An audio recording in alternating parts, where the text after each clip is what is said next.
Welcome to Kenton Teaches. Enjoy the video. You start by turning the add-in on so Excel can run advanced statistics. Open File, go to Options, then Add-ins, Manage Excel Add-ins and check Analysis Toolpak.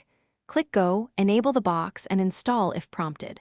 Once done, make sure the Data tab now shows Data Analysis on the right. That button is your gateway. If it's missing, try restarting Excel. This step is necessary because the Toolpak exposes the dialog boxes and functions you'll use next. Now you perform the actual procedure.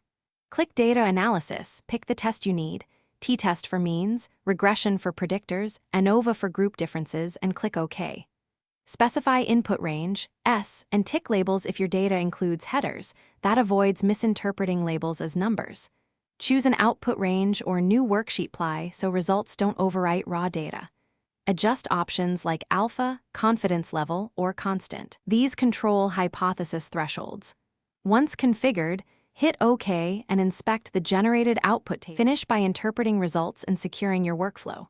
For regression, look at coefficients, p-values, and r-squared to judge fit and significance. For t-tests, compare p-value to alpha.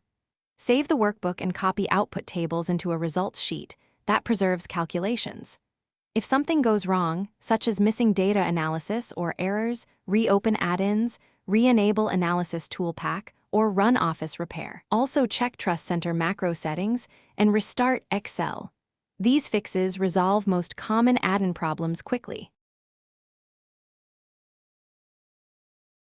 Thanks for watching. Please subscribe if this video was helpful.